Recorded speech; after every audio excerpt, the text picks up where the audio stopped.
Okay, welcome back to another episode, a special episode actually, of Policy for Normal People. I'm your host, Christy Amata. This show is sponsored by my consulting firm, Amata Development Services, LLC. You can check it out at amatadevservices.com. I am welcoming back today, and it's my great pleasure to do so, Marcus Sturdivant Sr. of the ABC Squared. Marcus provides market analysis and financial services to help Main Street meet Wall Street. What a great tagline, as I've said in the past. Marcus, welcome back. Hey, thanks, Christy. Excited to be back on here with you again. It's always a great time when we get to sit down and just chat for a little while. Absolutely, absolutely. And folks, if you've listened to previous podcasts, this is a little different. We're experimenting, Marcus and I, with what we're going to call the monthly market moment with Market Servant. So at the end of each month, we're doing a very quick kind of 15 to 20-minute episode that just covers what's been happening in the market. And then I'll tie in a policy question somewhere in there, since this is Policy for Normal People, after all. So let's get started. Marcus, there's nothing happening in the market at all right now, right? It's super calm, cool waters. Yeah. Right, I know. Not entirely, right? Yeah. So could you give us a quick overview for the month of August? Just hit some highlights about what you've been seeing in your market observations, what's going on. We know, of course, that as we speak, I think the hearing for Lisa Cook's firing is taking place and what may happen there, an injunction or otherwise. So lots of stuff going on. So I'm going to turn it over to you, Marcus, to give us a little bit of some roundup for a month of August. What have you got? Gotcha. Yeah, so for the month of August, people are generally, on vacation. People are getting ready to go back to school. So as far as like investing, that's usually a light month for the stock market. Usually August, September, they have what you call the fall. This August actually has been a little bit different. It's been boosted by some data that has led the markets to believe that we'll be getting a rate cut next month at the September Fed, this next month's meeting of the Federal Office of Monetary Committee, the Fed meeting in September. So they're thinking we're getting a 25% base cut, just based on Chairman Powell's speech last week at Jackson Hole. He just came out far more dovish than people expected. I think the data is showing that the uh, spending and government is slowing down. Well, maybe not the spending in government, but the overall GDP is slowing down. So growth is slowing down. We just got revised numbers that revised some of the numbers up, but it's still below the pace that we were expecting for GDP. So with the news from Jackson Hole, and then some companies just producing some great earnings reports, the stock market actually was up in August. It's actually been up for the month, led by like small caps. Small caps tend to work better with rate cuts, but the market's been up. It's seeing what it wants to see right now. It's in a Goldilocks area as far as like the stock market. The housing market seems to be waiting on rate cuts. Starts, that's a bumpy thing. I think the housing market will look to improve. We'll still improve in the second half. We saw some improvement in those stocks as well, that area of the market, just with people anticipating rate cuts coming down, hoping that that will in turn lower the mortgage rates. And then as far as, like you said, with the Federal Reserve, it's been a big month just testing the limits of what exactly is Fed independence, what executive powers the actual branch of the executive office possesses. And then, of course, it all ends up in a judicial setting to see. So we're seeing the branches of government all work together, I guess, or maybe against each other, depending on your view. So the market's been churning. The stock market that's been going up, like without the news, makes sense just because, like I said, companies are reporting good earnings. Bank of America saying consumers are still spending. Unemployment, that number's been pretty consistent. Like we're pretty much at full employment. The difference with the unemployment is the duration just continues to grow. So if you lose your job, you may be unemployed longer versus before. So Yeah, I've definitely, I can definitely speak to that. The amount of people that I've met. Of course, I live in the DMV, the DC, Maryland, Virginia, Northern Virginia area. So a lot of federal workers here. So lots of job loss. I know quite a few people, friends, and so forth that have unfortunately been a victim of that. And that of course is occurring, throughout the country and other industries too. What do you see in terms of hiring relative to the market changes and fluctuations that are going on? Is hiring slowing down? Is it kind of stabilized? Do you see companies kind of just waiting to invest in more workers versus maybe technology or innovation? What do you see going on there? Is it just too early to know how that's going to land? So it's all mixed in, right? So you have companies that were on hold waiting to see where we would end up with tariffs, which is still a process just to see how tariffs are going to impact companies' cost, impact companies' revenue. We just got the big beautiful bill, one big beautiful bill, however you want to summarize it, passed in July. So people are still working through the effects of that. That really released some capital spending as far as businesses go. So yeah, companies, and as far as the actual unemployment number, like I said, that number may go up or it may go down, but it's pretty much in that 4.2, 4.5 range is where it's been pretty much around the same time. So percentage of people employed pretty much stay the same. Like I said, we're pretty much fully employed. But once you lose a job, to your point, companies are not as quick to hire people. Part of that could be some of the murkiness in the data, some of the murkiness in the rate cuts, some of the murkiness in tariffs and spending, and some of it could just be AI efficiencies increasing the actual productivity of people and requiring companies to hire less workers. You see a lot of companies, big companies now, Microsoft and other companies, some of these snowflake companies like these, they're just coming out saying they're not hiring as many people to do tasks anymore as AI has taken over some of those. Yeah, interesting that you bring that up with AI, Marcus. I am in the myself in the process of following some courses to get certified in corporate communications, to take it sort of to that level, because I've worked with nonprofits more so so far. But I took a course just now on generative AI for written communication, and a lot of concerns came up among my peers in that class. This was with Cornell University, great class, about what kind of jobs AI is going to replace. And the opinion of the professor seemed to be, and he's an engineer, been involved with this kind of technology for a long time, so he's watching the trends for quite a long period.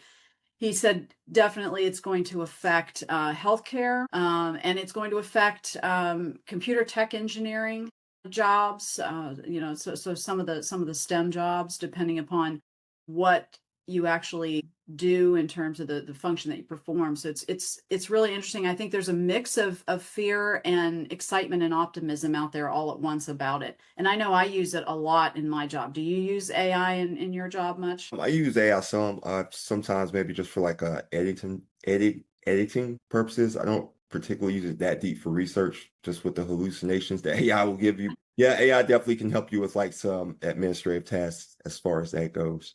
So I Yeah. definitely uh, use AI in those capacities. And people, as far as it goes with AI, like whether you love it, hate it, you probably should dig in and try to understand it, at least understand how it works, because that technology is coming. People worry about, and I know it's not a one for one comparison, but you think back with technological advances throughout history, right? So just think back in the 90s, 80s, 90s when they came out with ATMs. Everyone thought all tellers were going to lose their I jobs, remember that. right? Yeah. But what you Big deal. found is tellers didn't particularly lose their jobs. They were just found other places to work in the bank, right? They just found other efficiencies or different ways to use them. So I kind of look at it more that way with AI. Like, yes, people are going to lose their jobs, but it will become more efficient. People will become more efficient in the AIs and the game in AI, and the gains should, in theory, should outweigh the cost. And we are getting to a point where people are wanting to see all this money we've been investing in these AI companies. They're wanting to see returns from it. That's starting to come up in 26, 27 for sure. Yeah, I expect they are. Yeah, because quite a bit of capital has been directed towards that investment, and I'm sure that people are anxious to see a return.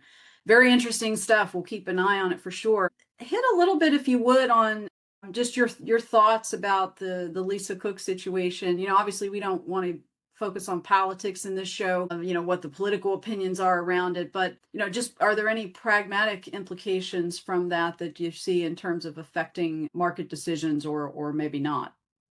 Gotcha. So yeah, let me preference this with saying I'm not a legal expert, and I think even the legal experts are saying this is kind of like unprecedented territory as far as where we have Yes. right now. She's being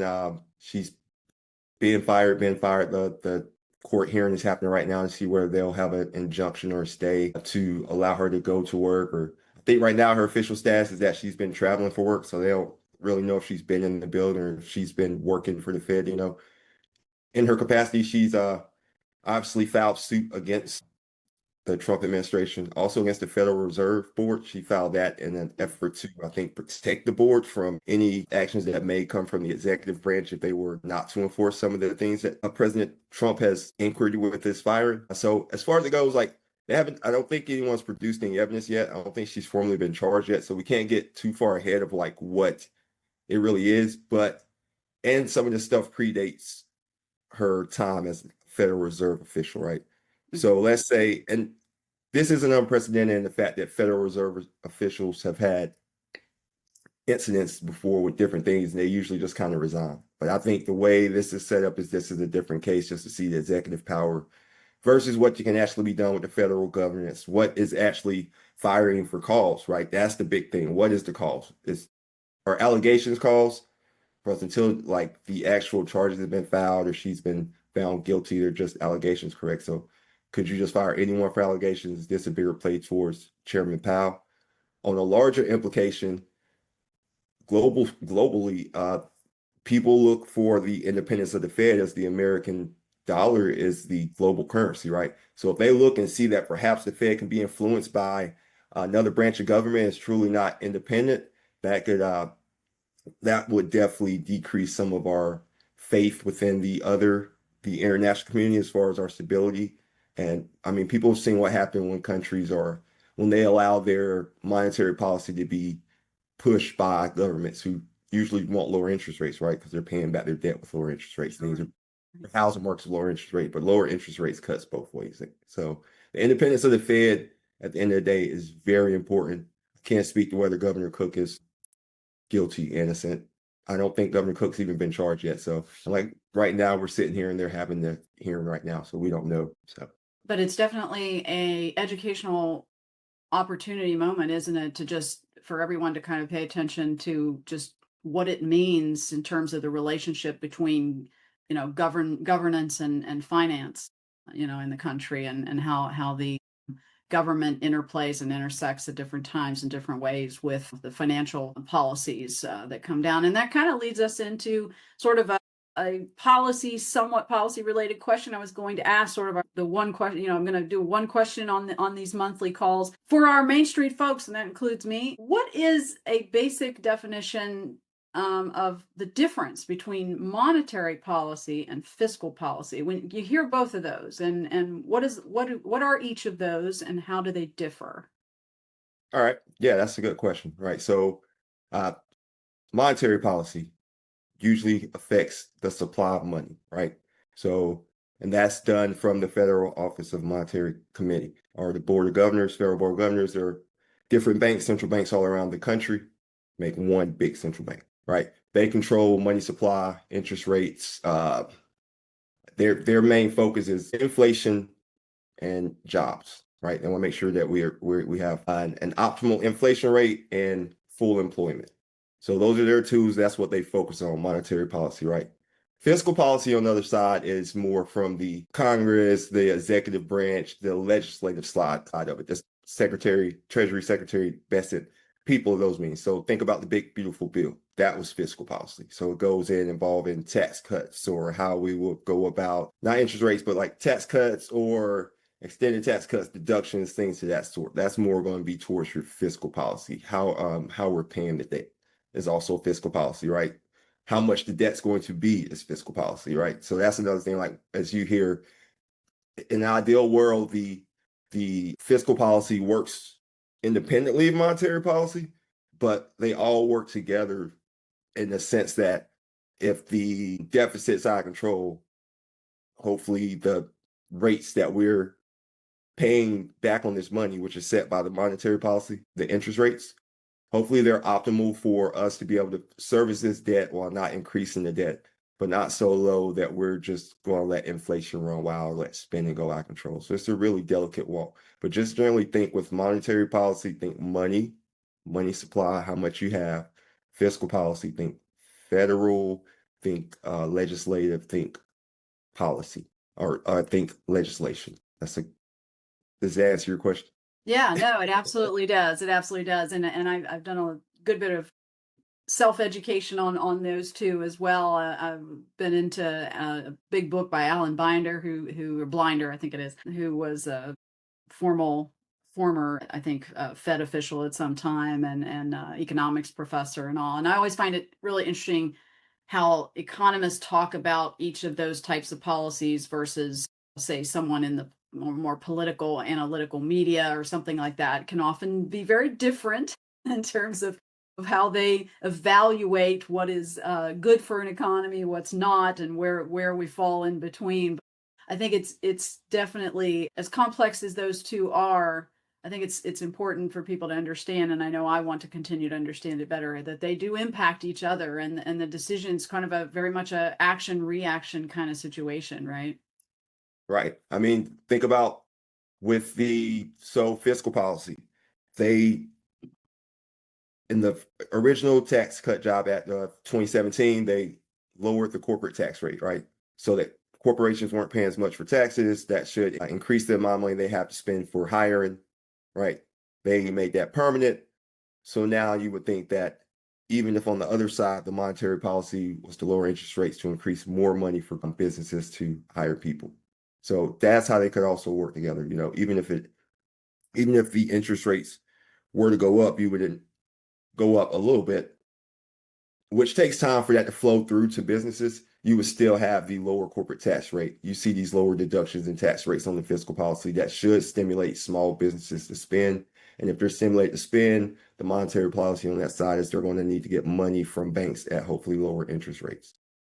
Yeah, and good point about the lagging indicators, right? I mean, the impact factors, they take a while to take hold, both in what you just described and then also with inflation. It takes a while. There may be some initial cost push inflation in various areas that's not relevant to the whole economy. And I think we've seen some of that. So it's still kind of early, I think, to really tell what's going to happen, like after about 2 to 3 years, as these policies are firmly in place and businesses have had a time to adjust and things. Would you agree that we'll have a better view of what the long term may look like? Oh yeah, we're in it right now. We're in the middle of it. We can't see all the stuff around us, like how this is all going to play out. People are Yeah, basing things on their projections, but it's really unprecedented the things that are happening in our economy right now and the way they're happening. Just different type of with the whole global trade rebalancing, the whole another thing that we have to think about with monetary policy and fiscal policy is immigration, right? And the job market. So we have fiscal policy that's becoming more or legislation that's more restrictive on immigration. Hence, it's going to lower the amount of people who are able to come into the workforce because a lot of the workforce has been driven by immigration, legal or illegal. That's a whole nother topic, right? sure, So sure. companies were slow to hire in that sense as well because they didn't want to necessarily hire someone who could just be picked up from the job. Yeah. But would it also, is there also a potential opportunity for native born and existing immigrants here to pick up some of those jobs where there's less competition with immigration? Is it kind of a double-edged sword that way? Right. And that's the kind of stuff. It's definitely an opportunity for anyone for other people to step into those voids. Maybe there are jobs they want, maybe there are jobs they don't want.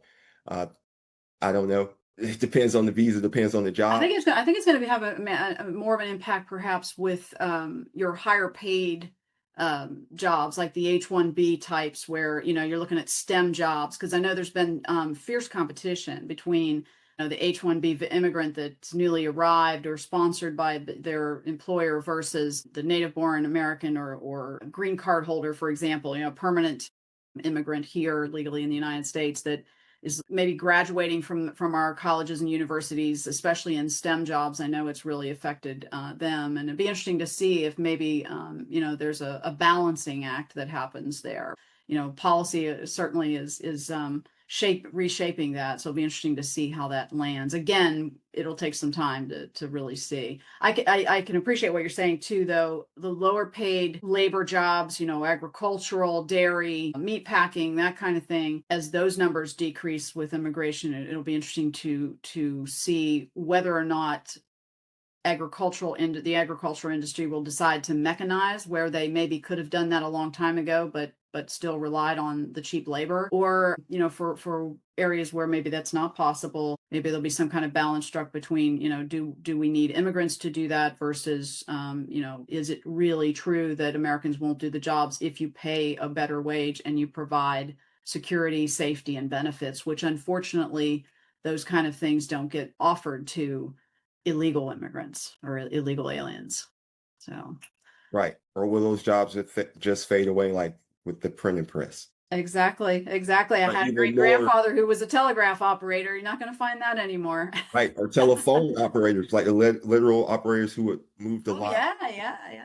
or even sticking to agriculture, the cotton gin, right? That took a There you lot with like industrial revolution. And then as far as like the gross number of the people in the employment number. So that's what makes the Federal Reserve's job even more fluid because yeah, how many of those low volume, low earning income workers are out of the data that were immigrants, that were not immigrants, how much of that is being filled? It's just, yeah. So to answer your original question, this will be a case study for people some years from now. This time, just think about from COVID, that's going to be one. And then like from when we've come in, I think both Trump administrations will be, now obviously Biden's administration in the middle of it too. These things will be case studies just in history, like the way government's now industrializing.